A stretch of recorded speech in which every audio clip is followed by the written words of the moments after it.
Oh, igisa ko na itong bawang at sibuyas dito sa pinagprituhan ko ng dilis. Ito yung pinirito kong dilis, oh.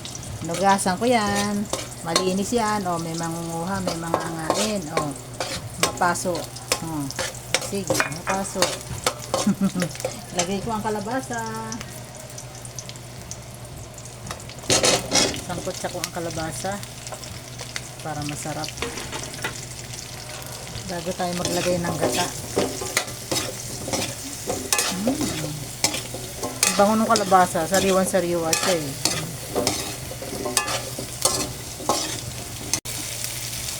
Maglagay na ako ng gata, yung pangalawang tiga. Papalambutin natin yung kalabasa, pakukuloyin natin yan. Pag malambot na, tsaka natin titimplahan. Lalagay natin yung malunggay. Okay.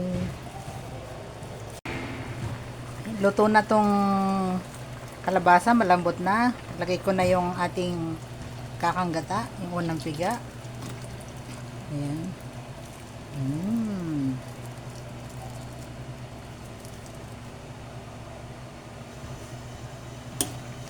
Haluin ko lang para maluto yung ating gata. Maya maya ilalagay natin yung dilis, sili at yung malunggay. Lagay tayo ng sili para mabango, masarap. Ayan. May konting anghang. Tapos maglagay ako ng dilis, yung akin pinirito. Hindi ko ilalagay lahat kasi may humihirit dito eh. O, binabantayan ako. Kasi kakainin daw niya malutong masarap. Ayan. Okay na yun. Malasa na yun. Okay na to. Lagay ko na yung malunggay. Sarap.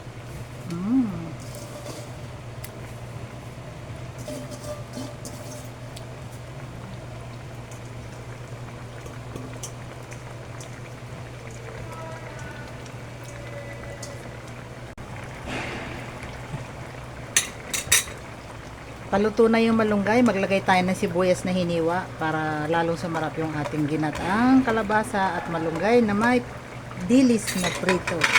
Ayan, no. Ang sarap niyan. Hi! Masayang kainan na naman.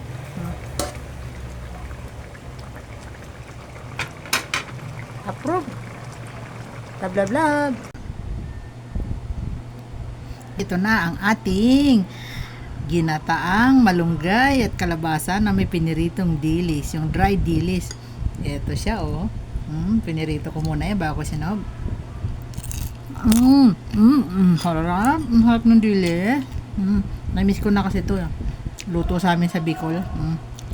Hindi ko naman kailangan umuwi para kumain lang ng ganito. Kaya naman lutuin dito.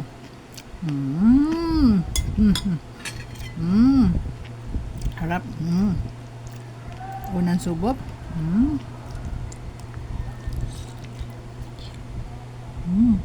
Mainit. Pamarap. Apo. Thank you sa mga suporta nyo, mga salamat sa panonood nyo. Ang ganda ng kulay ng gulay natin, oh. Pag ganyan kagaganda ang kulay ng gulay, ibig sabihin masustansya at maganda sa katawan. Blah blah blah. Bye bye bye.